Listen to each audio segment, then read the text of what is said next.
বাসা থেকে বেরোয় গেলাম। আজকে হাঁটতে হাঁটতে যাব হচ্ছে হাঁটতে হাঁটতে যাব। প্রথমে এখান থেকে ক্রস করে প্রথমে করবো সূত্রাপুর ক্রস করে যাব পাতলা খান হয়ে বাংলা বাজার থেকে হচ্ছে ভিক্টোরিয়া পার্ক হয়ে লক্ষ্মীবাজার হয়ে বাসা যাব। এটা আমার প্ল্যান, বাট এর মাঝে দুটা কাজ করে দেবো। বাংলা বাজারে কিছু বই কিনবো, বই কিনে তারপরে আস্তে আস্তে বাসায় ব্যাক করতে হবে। অনেকদিন হাঁটাহাঁটি তেমন খুব একটা হয় না।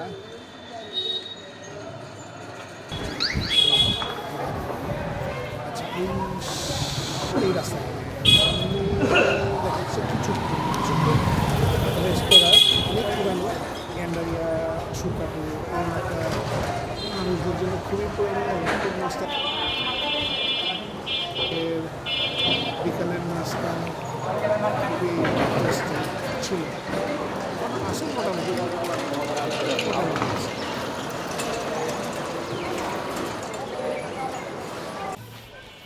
আমি এখন চলে আসছি সূত্রাপুরে। এই সূত্রাপুরে ঢুকতেছে, এই সামনে সূত্রাপুর, এখান থেকে এটা সূত্রাপুর মোড়, এখান থেকে সূত্রাপুর শুরু বলা যায় আর একটু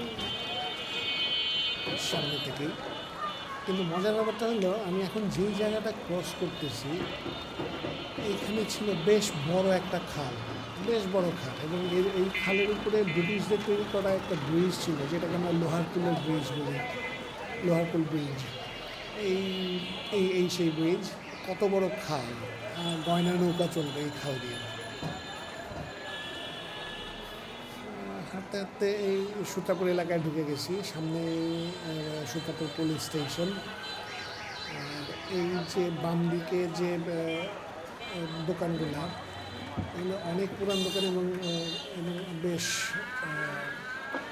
ভালো মানের দোকান, এবং এমন কোনো জিনিস নাই যে এখানে পাওয়া যায় না।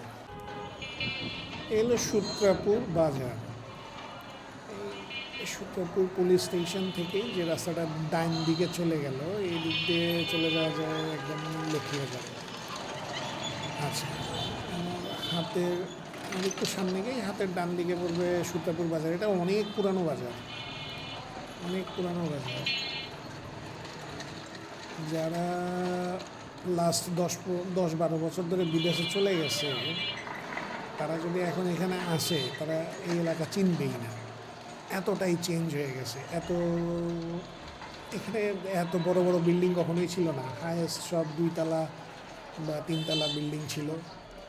মানুষ পরিবর্তন হয়েছে, সময় পরিবর্তন হয়েছে, মানুষ বাড়ছে, সেই জন্য বিল্ডিংও বড় হয়েছে, বিল্ডিংও বাড়ছে ন্যাচারালি। এই হচ্ছে বাজার, এখান থেকেই শুরু। অনেক পুরনো এবং বেশ বড় বাজার, অনেকটা নিউ মার্কেটের বাজারের মতো, প্রচণ্ড জমজমাট থাকে। আর আসি আমরা সপ্তাহে বড় ধরনের বাজার করার জন্য এখানে আসি। ডান দিকে এখান থেকেই শুরু, বাট মূল বাজারটা হচ্ছে ওই যে সামনে যে 2 তলা বিল্ডিংটা দেখা যাচ্ছে তার পিছনে। এটা একটা কমিউনিটি সেন্টার, এখানে সূত্রাপুর বাজার অবস্থিত। বাম দিকে চলে গেল হচ্ছে কাগজি তলার রাস্তা, ওদিকে পরে একদিন যাবো। এখানেও একজন খুব নাম করা ব্যক্তির বাসা আছে, এটিএম শামসুজ্জামান, মারা গেছেন উনি। এই একটু সামনে গিয়ে হাতের বাম দিকে যে গলিটা ঢুকে গেছে, এই গলির ভিতরেই তিনি থাকতো এবং এখানেই সে মারা গেল।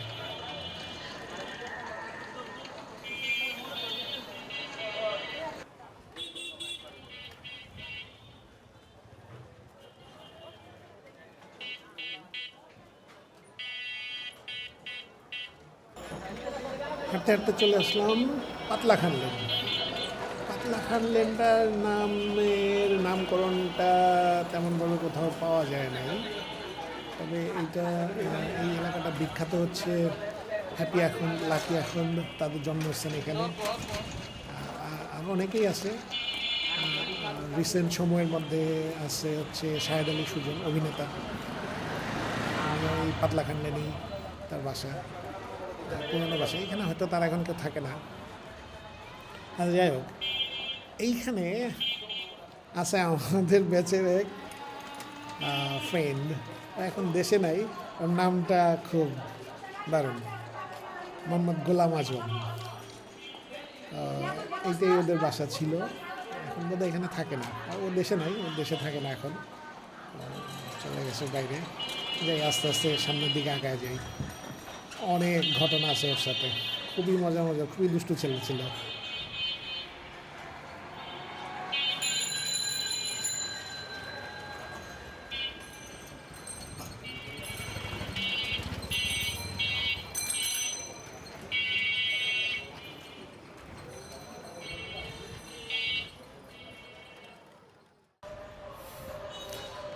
আস্তে আস্তে চলে আসলাম আমাদের বাহাদুর শাহ পার্কে। এটা খুব সুন্দর একটা স্মৃতি আছে। এটা সদরঘাটের এবং জগন্নাথ বিশ্ববিদ্যালয়ের এবং ওইদিকে লক্ষ্মীবাজার, এই চৌরাস্তায় আর একটু সামনে গেলে ম্যাজিস্ট্রেট কোর্ট বা ঢাকা ডিসি কোর্ট, ডিসির অফিস। এই হচ্ছে বাহাদুর শাহ পার্কের গ্রাউন্ড। এটা 1857 সালের 22শে নভেম্বর ব্রিটিশ মেরিনরা লালবাগ কেল্লায় যখন সিপাহীরা অবস্থান করতেছিল, তাদেরকে নিরস্ত্র করার জন্য আক্রমণ চালায়। এবং পরে সিপাহীরা বাধা দিলে এখানে একটা যুদ্ধের মতো হয়। তারপরে যুদ্ধে আহত যারা ছিল, যুদ্ধে তারা তেমন খুব একটা রেজাল্ট পায় নাই। যুদ্ধে আহত যারা হয়েছিল বা যারা পালায় গেছিল, তাদেরকে ধরে ফেলছিল। ধরে এনে একটা কোর্ট মার্শালের মাধ্যমে তাদেরকে দোষী করা হয় এবং 11 জনকে জনসম্মুখে ফাঁসি দিয়ে দেওয়া হয়।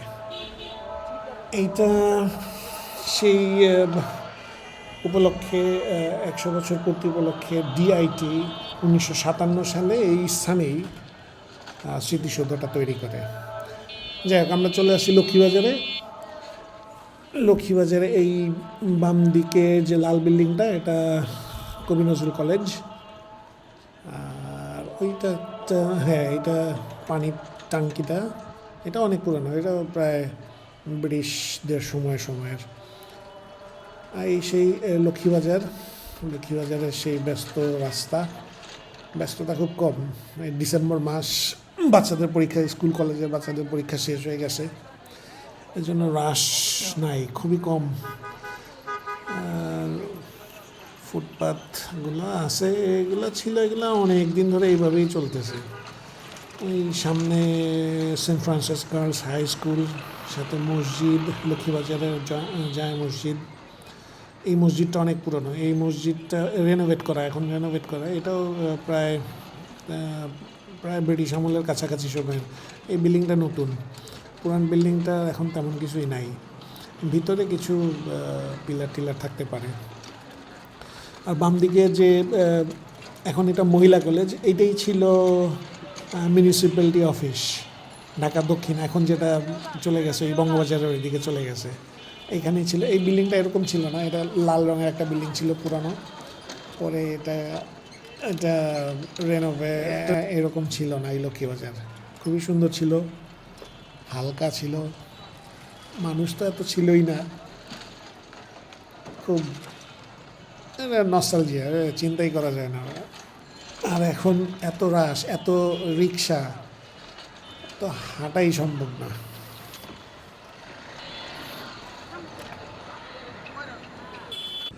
ও, লাস্ট ভিডিওটা খুব বাজে একটা ফানি ঘটনা ঘটায় ফেলছি। সেটা হচ্ছে, আমি খেয়ালই করি নাই যে আমার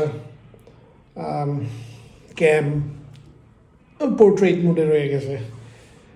সারাদিন সব কিছু করে টেরে আসার পরে এডিটিং করতে যখন বসছি তখন দেখি যে কি পোর্ট্রেট, ওটারে আবার যখন এডিট করছি আমার মাথা টাটা সব কেটে গেছে। সো এনিওয়ে, যেহেতু আমার শুরু বিগিনিংয়ের কাজ, আর এর আমি কোনো গ্রামারই জানি না, তো লেটস ট্রাই কী হয় জানি না। শুরু করছি, দেখা যাক। জাস্ট আসলে এই কাজটা মানে করতেছি হচ্ছে শেখার আসলে কোনো বয়স নাই শেখার জন্য। নতুন একটা কাজ, যুগের সাথে তাল মিলে চলার জন্য কাজটা আর আমার কাছে ভালোই লাগে।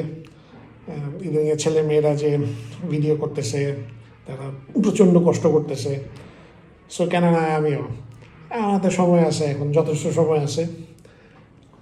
সো দেখি, অনেক ভুলভ্রান্তি থাকবে, আস্তে আস্তে ঠিক হয়ে যাবে। It's not a rocket science, তবে এটা একটা আর্ট। এর পেছনে সময় দিতে হবে, অনেক কিছু জানতে হবে, আর মোস্ট অফ অল ইনফরমেশন যত কালেক্ট করতে পারবো তত আপনাদের সাথে শেয়ার করবো।